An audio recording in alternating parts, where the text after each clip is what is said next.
նախագիծը վերջապես հասավ խորհրդարան, սակայն ինչպես տեսանք, որոշակի բացեր կան, կապված այդ ցանկի հետ, ինչպես ընդդիմադիրները նշեցին, դուք ասեցիք, որ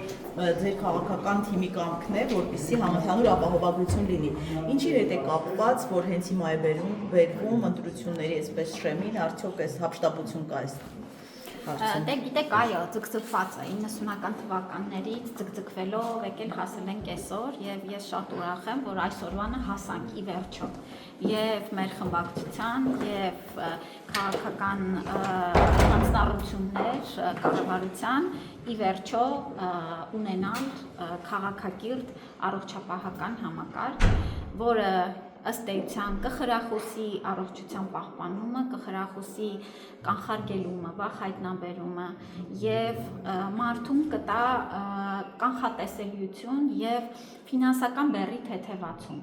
Մենք այսօր քննարկումները եւս ցույց տվեցին եւ падգամավորների կողմից բազմիցս նշվեց, թե ինչքան սպասված է այս նախագիծը մեր քաղաքացիների կողմից։ Այո, առողջությանը վերաբերող հարցերը բոլորին է վերաբերում եւ հենց այս առումով ես չեմ խորշում եւս մեկ անգամ կրկնելու, որ սա պատմական քայլ է եւ մենք պիտի անենք հնարավորինս, որպեսզի մեր քաղաքացիները գոհ մնան մեր երկրում տեղի ունեցած փոփոխություններից։ Գիտեք, ինչ որ բացեր, որ նշում եք, ինչ բացեր, ես նշեցի իմ խոսքում բազմաթիվ անգամ, որ ենթահորինական փաթեթները մշակված են, նախագծերը առկա են, դրանք օրենքների հետ ներկայացնելու պրակտիկա չկա այդպիսին եւ ըստ էության, եթե падգամավորները ցանկություն ունեին ծանոթանալու ենթահորինական նախագծերի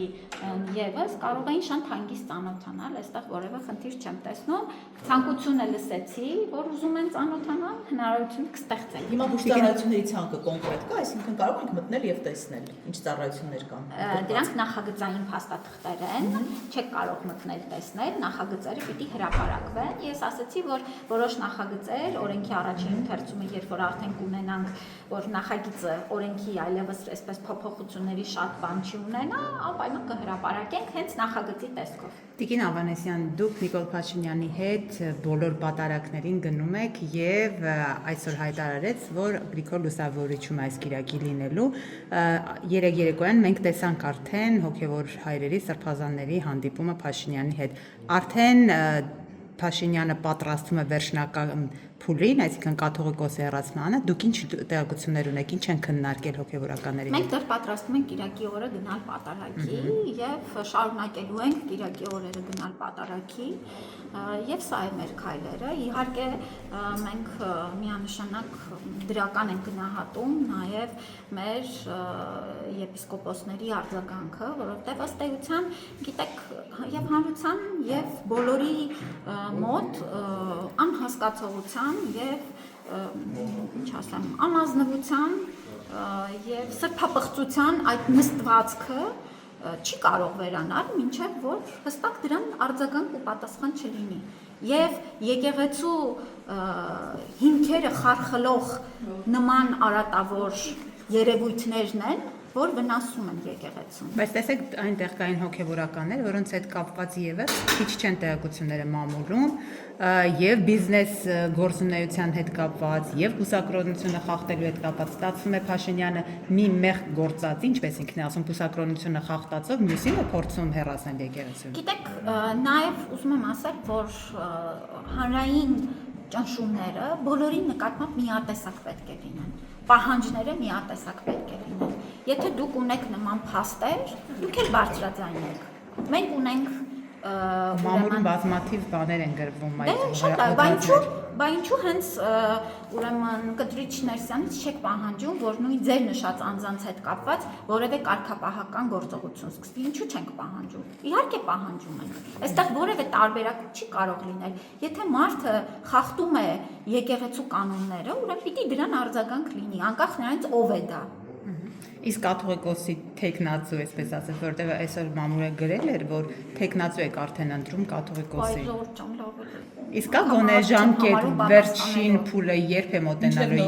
ժամկետ էր նշել Նիկոլ Փաշինյան, օրինակ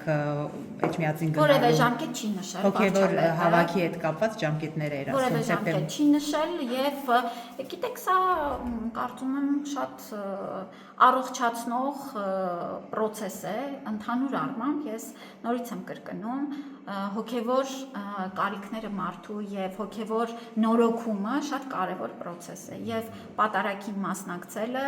կարծում եմ մեր վրա բոլորիս վրա շատ դրական է։ Հոգևոր նորոգումը չի բերում եկեղեցու պառակտմանը։ Ինչի Բացը չի կարող այդպեսի բան։ Դե հակասող Հիմա ինչ է բաներ տեղ ունենում, օրինակ, այսինքն կներեք, էլի։ եթե մի մասը դեմ է, մի մասը կողմ է ամեն ինչին։ Բերում է եկեղեցու միասնության, այդպեսի բան կարող է լինել, որևէ հանրության մեջ կանոնների խախտումը բերում է միասնության, իսկ բանը հարցերի բարձրացումը բերում է պառակտության։ Խնդիրները չվերհանելն է բերում անկման, երբ որ մենք չենք անդրադառնում իրականությանը, սա է խնդիրը մեր երկրում։ Այսինքն պառակտման խնդիր Որևէ չկա, պառակտման որովհետև չկա։ տեսեք, բայց փաստը այդ բանի մասն է խոսում Տիկին Ավանեսյան։ Փաստ Մի չկա, կողմում այ, Մայրաթորը իր հատելիս, հոգևորականներով, մյուս կողմում Նիկոլ Փաշինյանը յուրային հոգևորականներով։ Եկեղեցին այստեղ չի պառակտվում։ Որևէ պառակտում չկա, հայ հասարակությունը միասնական է եւ հանրային արձագանքը դա հստակ ցույց է տալիս։ Ժողովրդի հանրային արձագանքը հստակ ցույց է տալի, որ բոլորս միասնական ենք մեր որոշման մեջ։ Մեր եկեղեցին նորոգման կարիք ունի։